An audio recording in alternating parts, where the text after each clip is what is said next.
சீராக்கின் ஞானம். அதிகாரம் 16. தீயோர் பெரும் தண்டனை. பயனற்ற பிள்ளைகள் பலரை பெற ஏங்காதே. இறை பற்றில்லாத மக்கள் பற்றி மகிழ்ச்சி கொள்ளாதே. அவர்கள் பலராய் இருப்பினும் ஆண்டவரிடம் கொள்ளும் அச்சம் அவர்களிடம் இல்லையெனில் அவர்களால் மகிழ்ச்சி அடையாதே. அவர்களின் நீடிய வாழ்வில் நம்பிக்கை வைக்காதே. அவர்களுடைய எண்ணிக்கையை நம்பியிராதே. 1000 பிள்ளைகளை விட ஒரே பிள்ளை சிறந்ததாயிருக்கலாம்.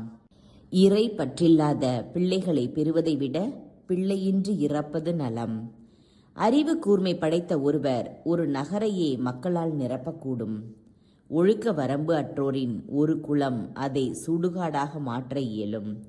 இவை போன்ற பலவற்றை என் கண் கண்டுள்ளது. இவற்றினும் பெரியவற்றை என் காது கேட்டுள்ளது. பாவிகளின் கூட்டத்தில் தீ கொழுந்துவிட்டு எரியும். கட்டுப்பாடில்லா நாட்டில் சினம் பற்றி எரியும். தங்கள் வலிமை கொண்டு கிளர்ச்சி செய்த பழங்கால அரக்கர்களை ஆண்டவர் மன்னிக்கவில்லை. லோத்து என்பவரை அடுத்து வாழ்ந்தவர்களை அவர் அழிக்காமல் விடவில்லை. அவர்களின் இருமாப்பினால் அவர்களை வெறுத்தார். கேட்டிற்குரிய நாட்டின் மீது அவர் இரக்கம் காட்டவில்லை. தங்கள் பாவங்களால் அவர்கள் வேருடன் களைந்து எறியப்பட்டார்கள். தங்கள் பிடிவாதத்தால் திரண்டிருந்த 6 லட்சம் காலால் படையினரையும் அவர் தண்டிக்காமல் விடவில்லை. பிடிவாதம் கொண்ட ஒருவர் இருந்திருந்தால் கூட அவர் தண்டனை பெறாது விட்டிருந்தால் அது வியப்பாக இருந்திருக்கும். இரக்கமும் சினமும் ஆண்டவரிடம் உள்ளன. அவர் மன்னிப்பதில் வல்லவர். தம் சினத்தை காட்டுவதிலும் வல்லவர். அவரின் இரக்கம் பெரிது. அவரது தண்டனை கடுமையானது. அவரவர் செயல்களுக்கு ஏற்ப அவர் மனிதருக்கு தீர்ப்பளிக்கிறார். பாவிகள் தங்கள் கொள்ளை பொருள்களுடன் தப்ப மாட்டார்கள். இறை பற்றுள்ளோரின் பொறுமை வீண் போகாது. தருமங்கள் அனைத்தையும் அவர் குறித்து வைக்கிறார். மனிதர் எல்லாரும் அவரவர் தம் செயல்களுக்கு ஏற்ப கைமாறு பெறுவர். ஆண்டவரை பார்வோன் அறிந்து கொள்ளாதவாறும் அதனால் அவருடைய செயல்களை உலகம் தெரிந்து கொள்ளாதவாறும் அவனுக்கு பிடிவாதம் உள்ள உள்ளத்தை கொடுத்தார். படைப்பு முழுவதற்கும் அவர் தம் இரக்கத்தை வெளிப்படுத்தினார். ஒளியையும் இருளையும் தூக்கு நூல் கொண்டு பிரித்து வைத்தார். கைமாறு பெறுவது உறுதி.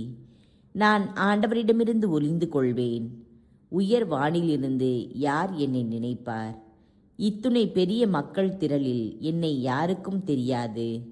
அளவற்ற படைப்பின் நடுவே நான் யார் என்று சொல்லிக்கொள்ளாதே. இதோ அவரது வருகையின் போது வானமும் வானத்தின் மேல் உள்ள விண்ணகமும் கீழுலகும் மண்ணுலகும் நடுங்கும். அவரது பார்வைப்பட்டதும் மலைகளும் மண்ணுலகின் அடித்தளங்களும் அதிர்ந்து நடுங்குகின்றன. இவை பற்றி மனிதர் யாவரும் நினைத்து பார்ப்பதில்லை.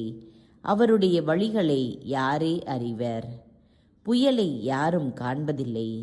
அவருடைய செயல்களுள் பல மறைந்துள்ளன. அவருடைய நீதியின் செயல்களை யாரால் அறிவிக்க முடியும்? அவற்றுக்காக யார் காத்திருக்க முடியும்? அவரின் உடன்படிக்கை தொலைவில் உள்ளது. மேற்கூறியவை அறிவில்லாதவர்களின் எண்ணங்கள். மதிக்கெட்ட நெறி பிறழ்ந்த மனிதர்கள் மூடத்தனமானவற்றை நினைக்கிறார்கள். படைப்பின் மணிமுடி மானிடர். குழந்தாய், நான் சொல்வதை கேள், அதனால் அறிவு பெறு. என் சொற்கள் மீது உன் கருத்தை செலுத்து. நற்பயிற்சியை உனக்கு நுட்பமாக கற்பிப்பேன். அறிவை உனக்கு செம்மையாய் புகட்டுவேன்.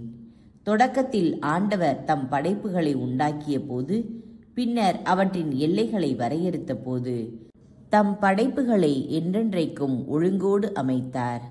அவற்றின் செயற்களங்களை எல்லா தலைமுறைகளுக்கும் வகுத்தார். அவற்றிற்கு பசியும் இல்லை, சோர்வும் இல்லை. தங்கள் பணியிலிருந்து அவை தவறுவதும் இல்லை. அவற்றுள் ஒன்று மற்றொன்றோடு நெருங்குவதில்லை. அவரது சொல்லுக்கு அவை என்றுமே கீழ்ப்படியாமல் இல்லை. அதன்பின் ஆண்டவர் மண்ணுலகை நோக்கினார். அதை தம் நலன்களால் நிரப்பினார். நிலப்பரப்பை எல்லா வகை உயிரினங்களாலும் நிறைத்தார். அவை மண்ணுக்கே திரும்ப வேண்டும்.